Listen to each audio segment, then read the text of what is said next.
My friend's vegan wife swapped my milk with almond milk, went through my luggage to check for meat, and mocked me for not noticing what she did, so I'm done with that trash. Posted by you/absent-minded author. I know I'm partially at fault for the friendship ending, and I'm willing to accept my judgment. This is really long, sorry. In November of last year, I, female, went to visit a friend, we'll call him Kevin, and stayed at his and his wife's house. Early last year, Kevin and his wife, we'll call her Karen, moved a couple of states away. For context, we are all over the age of 35, and Kevin and I were part of a friend group from an old job. Another couple from the friend group went on this trip as well, but they were also visiting family and stayed with them. Prior to the move, our friend group didn't have much interaction with Karen because she rarely joined us, though she was always invited. They also never hosted us at their old house. They are vegan.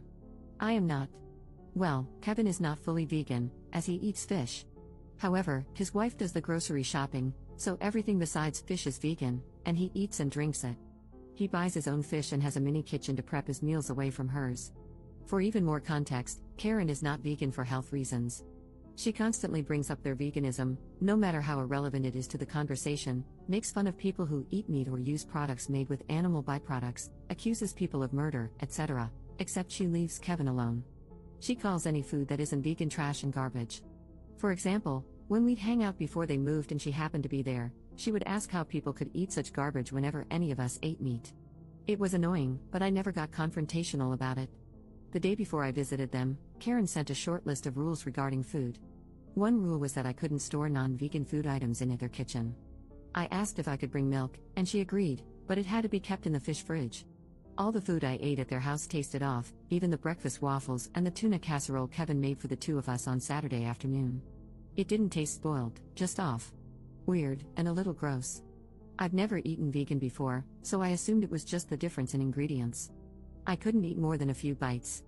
Fortunately, I packed some protein snacks, non-vegan, that I kept in my room, zipped in a canvas bag at the bottom of my suitcase. I wasn't explicitly prohibited from bringing snacks into my room. I kept my trash and disposed of it after leaving. I also ate some street food at the market that Kevin, our friends, and I visited Saturday afternoon, and ate like a horse at the restaurant we went to Saturday night, no shame, lol.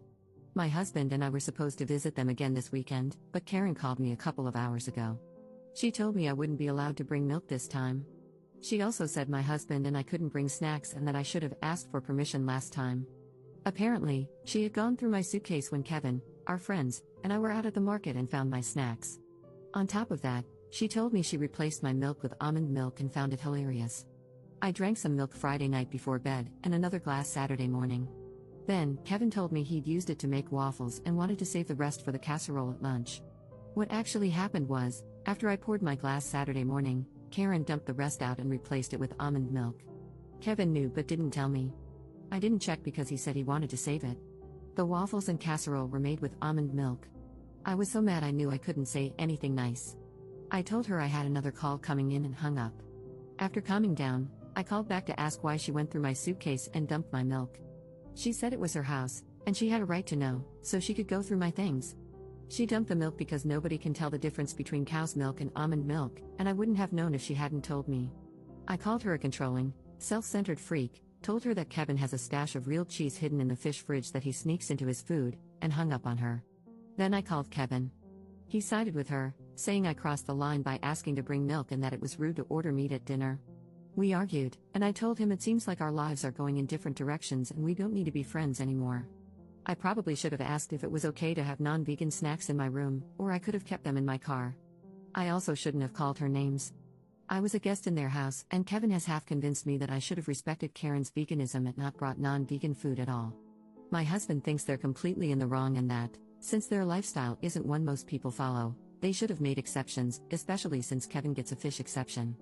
He's also furious that Karen went through my stuff and pointed out that if I were allergic to almonds, I could have gotten very sick. He thinks I'm better off without them and says ending the friendship was reasonable. He and Kevin got along but weren't particularly close, just like Karen and me. A few minutes ago, I got a "hey, can we talk" text. Honestly, I don't know if I'm going to respond.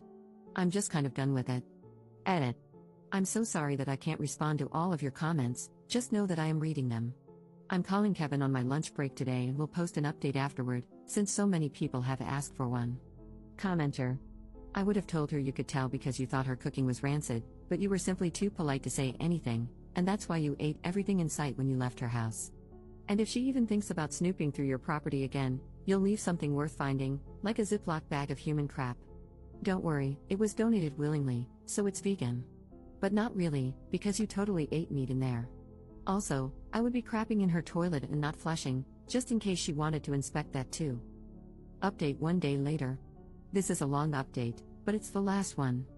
First, thank you to everyone who responded. Your comments were not only helpful, but some made me cackle in a very unladylike manner. Secondly, I wanted to clarify that the bag Karen found in my suitcase contained emergency cash, a credit card, and snacks. It was hidden in my suitcase to keep it safe, not to hide food. I wasn't sneaking it in, important later, but I did have protein bars in there just in case I had issues with their food. Naughty me, I guess. I responded to Kevin yesterday and told him I needed some time to think and that I'd get back to him today. I took some of your advice and reached out to our friend group last night. After the group chat and a private conversation with the friends who were there that weekend, I learned some things.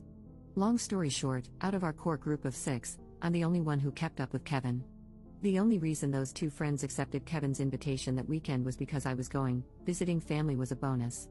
After taking the rest of the night to think about it and sleep on it, I realized that all of you were right about Kevin's complicity regarding the milk switch.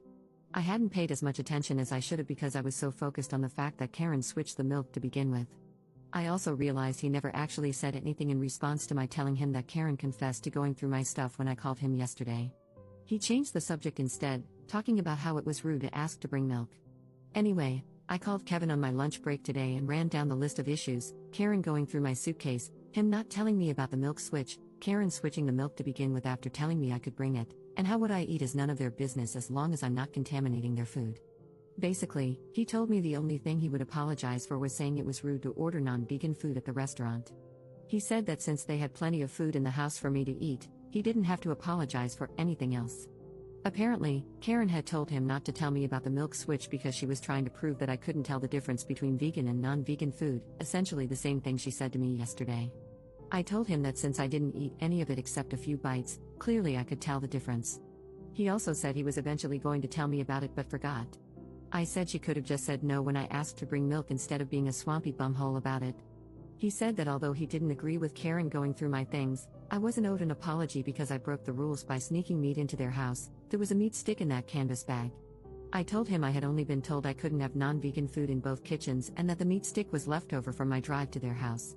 As long as I didn't switch it with their food like a certain someone, I hadn't done anything wrong. The last thing he told me was that I wasn't getting an apology because, after I told Karen about his cheese stash yesterday afternoon, she unplugged his fish fridge. He didn't get home from work until late, and, according to his Google search, all the refrigerated fish had to be thrown away. This is apparently my fault. He said we were even now. He didn't tell me about the milk switch, and I snitched about his cheese. I tried explaining that they weren't the same thing and that I wasn't responsible for what she did, but he didn't care and said he knew I wasn't allergic to nuts. I don't remember ever discussing that with him, but whatever. I asked if he truly believed that I didn't deserve any apologies from either of them, and he said yes. I told him that if he couldn't see what they did wrong and apologize, I couldn't help him, and to give me a call when he got his balls back from his wife.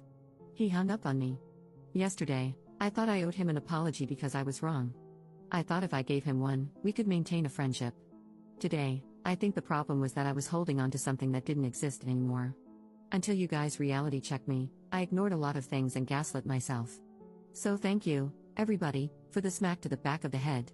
Everyone should have people like you in their lives. Thanks for reading.